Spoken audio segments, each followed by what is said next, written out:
Yeah, so congratulations on having your system installed. I'm Tina's solar superintendent at August Roofing and Solar, and I'm going to give you a walkthrough of your system and some of what you can expect. This device over here, this is the PVS6. This is your solar monitoring system. This device is connected to your Wi-Fi, and that way you can look at your app, you can see what your system is producing, and you can actually see what each individual panel is producing as well. There's a great video on the SunPower YouTube channel that'll give you some more information on how to work the app. This right here, this is the solar sub panel. So your system is an AC system, meaning it has microinverters under your panels, and at each panel it converts your power from DC, which is what the panels produce, to AC, which is what your house uses. And all of those circuits then run into this sub panel, and they run into these different breakers. So on this system, there's two different solar circuits, and then your PVS6 monitoring system runs off of this breaker over here. From here, it feeds everything into your main service panel and then gets fed from this breaker over here. And so this is what backfeeds your main service panel bus bar. Your house will use that power first, and then whatever is excess will be backfed onto the grid, and then you'll get credit for that. So something to be aware of when you are looking at your app is the difference between power and energy.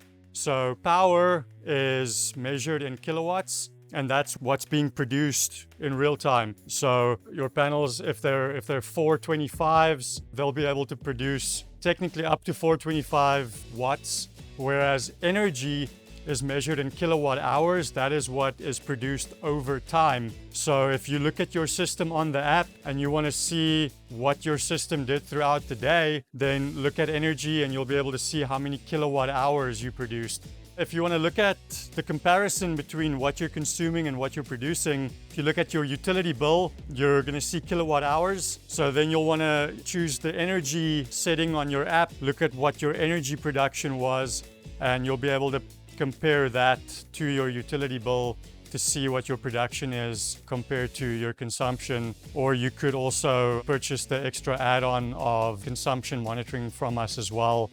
And then we can install consumption monitoring so that you can see both production and consumption on the app. Another thing that's important to be aware of with your solar in terms of the expectation of what you're going to be producing, if you look at your system size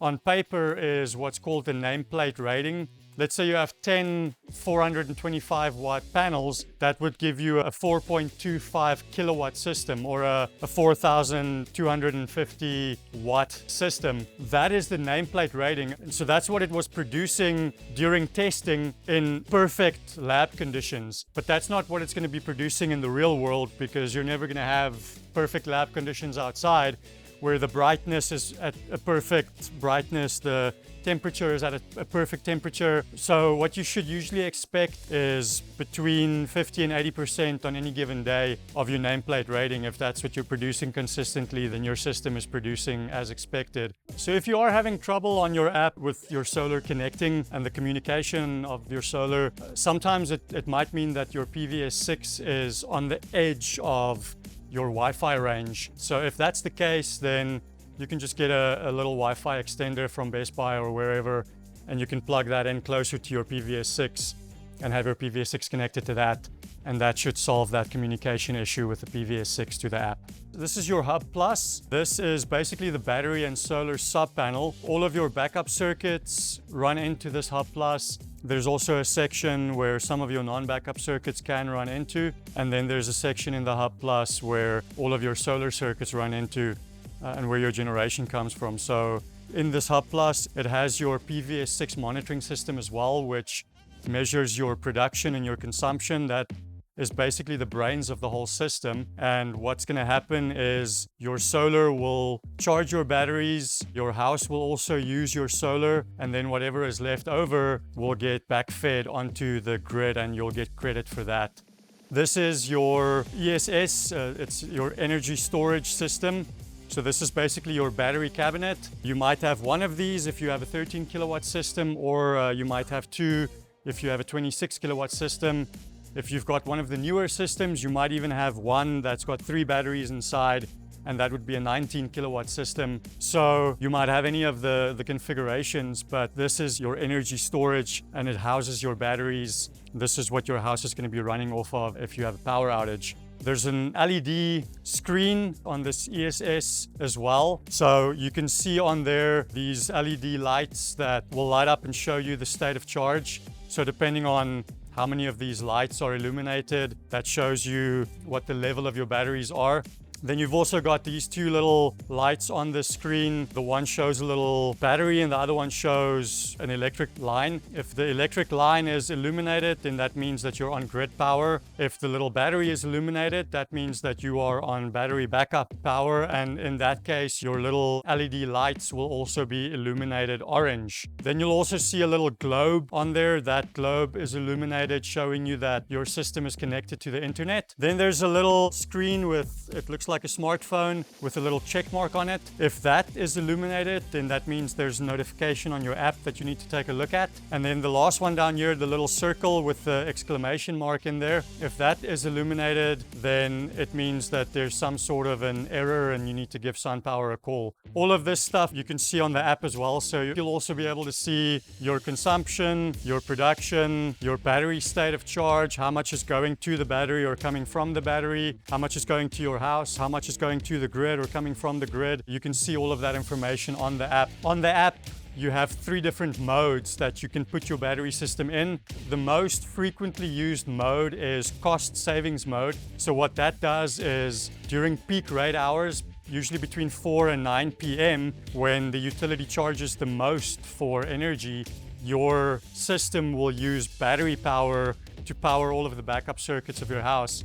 So that way, the energy that you produce during the day that you were charging your batteries with, now late afternoon, evening time, when energy is at its most expensive, now you're using that energy instead of using utility energy, and you're saving money in that way. There's also self-supply mode, which is that whenever your system reads that your consumption is higher than your production, then it kicks into battery backup mode and your backup circuits will run off of the battery. So that basically means that all throughout the night and sometimes during the day, if you are consuming more than you're producing, you're going to be running off of your battery as well. So you can try it out, test it, go back and forth between those 2 and just kind of see which one saves you the most money. Cost savings is usually the better one to go with, but self-supply is a great option as well. And then the last option that you have is called reserve mode. On reserve mode, if you know that there's going to be a power outage, if the utility notified you, which sometimes they do, usually they don't. Sometimes they notify you that there's going to be a power outage, then you can put your battery system on reserve mode. It's going to charge your batteries fully, keep them fully charged. When the power outage hits, you've got the full charge of your battery system that you can run off of. Also, if there's high winds or if it's a really hot day, there's a risk of fire, and you know that there's likely going to be a power outage, then you can put it on reserve mode, and then you've got your full battery capacity if there is a power outage.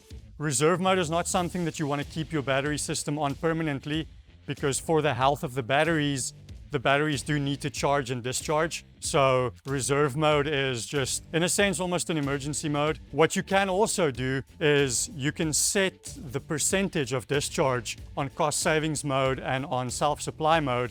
What that means is it won't discharge past the percentage that you set. SunPower recommends 30% as a good percentage, which means when it's on cost savings mode or on self-supply mode, it will never discharge your batteries past 30% of your usable energy. So at any time, if there is a power outage, you'll have a minimum of 30% of your battery capacity left over to use. If you do run into situations where you run your batteries down on a power outage before the end of the power outage, then you can always just up that percentage. So you could up it to 50%, and then you've got more of your battery usable energy that you can use during a power outage. That's also another option to use instead of reserve mode. If you think that it's likely that there's going to be a power outage, but you're not sure, instead of setting it to reserve mode, you can set it to say 60 or 70%. And then you can still use your batteries, but then if there's a power outage, then you still have a higher percentage of your battery capacity that you can use. And then when that risk of a power outage is passed, then you can always drop that percentage back down to a lower percentage. You've got all that on the app, and you can go back and forth as much as you want to, but that's great functionality that the app has, and it gives you a lot of different options to use your battery system in the way that works the best for you. Yeah, so we hope that you enjoy your system, and if you've got anything else that you're wondering about, you can check out our YouTube channel. We've got a lot of information on there. You can check out SunPower's YouTube channel. They've got a lot of really good information. And if there's anything else that you would still like to know, feel free to give us a call.